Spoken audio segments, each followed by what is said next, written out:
Et voilà, il est enfin arrivé les amis. J'ai enfin reçu le MacBook Pro M1, la version 13 pouces. Je l'attendais depuis une semaine, je l'ai commandé la veille, mais j'ai eu beaucoup de retard pour la réception. Je voulais vous le présenter, voilà, en avant-première. Avant de l'ouvrir.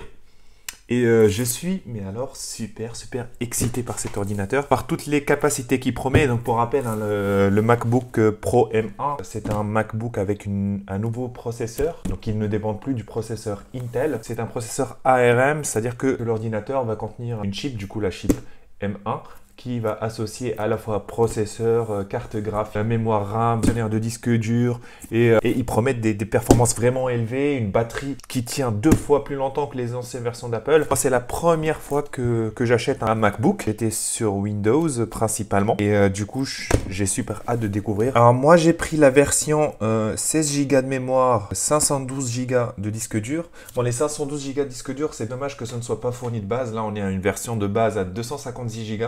Je pense que 256 ça fait short quand même. 512 on est bien. Après derrière on peut mettre un disque dur SSD externe et ça peut faire le taf. Bon 512 c'est dommage qu'il ne le propose pas de base. Les 16 Go de mémoire je pense que 8 Go c'est suffisant. Mais comme la mémoire est imbriquée et qu'on ne peut pas la changer, j'ai pris la solution la plus safe entre parenthèses. En sachant que moi je développe du logiciel dessus donc j'ai des temps de compilation qui peuvent être élevés. Pour tout ce qui est édition de vidéos pour YouTube ou édition photo je pense que les 8 Go auraient été largement suffisants. Je vais faire des tests dans de prochaines vidéos. Et d'ailleurs, abonnez-vous, il y aura des vidéos qui vont venir où je ferai les tests de l'édition photo, l'édition vidéo sur MacBook et je pourrai mesurer la mémoire. Et derrière, je pourrais vous dire si avec un 8 Go, on aurait pu faire la même chose ou pas. Alors, on va commencer par l'ouverture. Ah, je découvre hein, les unboxings MacBook Pro. De ce que j'ai vu sur Internet, c'est...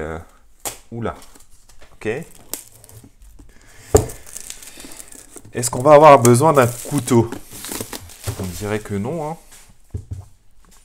Ah, je suis vraiment excité, les amis.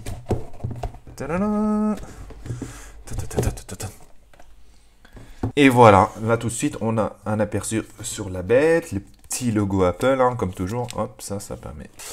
Très léger. Hein. Première sensation, c'est un laptop vraiment léger. Et moi, 13 pouces, ça me suffit largement. Je voulais vraiment un ordinateur qui soit petit, qui soit facile à transporter, d'où le 13 pouces. Je pense que c'est vraiment pratique. Donc on ne le sent pas dans le sac, hop, c'est facilement transportable. Et si jamais on a besoin d'un PC de bureau, et ben moi j'ai la docking station que je vous présenterai peut-être une fois, qui va permettre de le fixer sur des écrans et pouvoir faire du travail de bureau. Le MacBook, on va y revenir. Là, on a les notices d'utilisation. Ok, bien enveloppé là.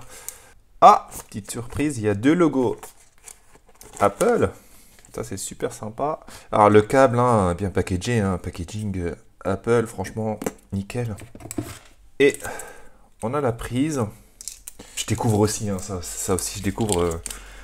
Je sais pas trop comment ça marche. A priori, ce socle pour le changer, je pense, parce que là, on voit qu'il y a la partie pour le débrancher, ok. Et voilà, c'est tout ce qu'on a dedans.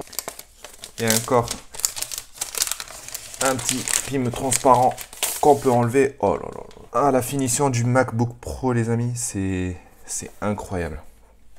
Il y a il y a l'effet sonore là quand on l'ouvre directement qui nous dit bienvenue. Alors là, on va enlever ça. Attention. Hop, là on a la partie configuration. Utilisez le français comme langue principale. Oui, appuyez sur la touche entrée. Ta gueule. J'espère que ça sera pas trop long non plus. Ah là, le Magic Keyboard, là, on m'a dit tellement de bien sur ce clavier. Un lecteur d'écran intégré. Si vous savez déjà utiliser Voice... Alors, on a la petite barre tactile ici, très agréable. Ouais, qui répond vraiment bien. Alors, les fonctionnalités, là on a les fonctionnalités d'accessibilité. Alors la configuration est terminée, j'ai dû me connecter sur le Wi-Fi, mettre mon code cloud et rien de plus hein, honnêtement. Petite option bien sympa, c'est que dès que je me suis connecté, j'avais mon iPhone qui était connecté au réseau Wi-Fi. Il y a le MacBook Pro qui a directement détecté ça et m'a proposé de me connecter au même Wi-Fi, donc je n'étais pas obligé de taper le mot de passe. C'était un mot de passe à rallonge en plus, du coup ça m'a fait plaisir. Je me suis dit, ce laptop, il commence quand même bien.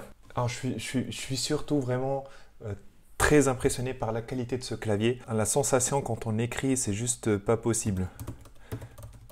Alors, ce rendu,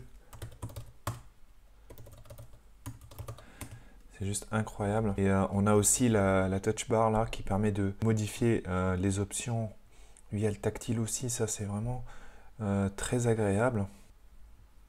Vous voyez, hein, c'est...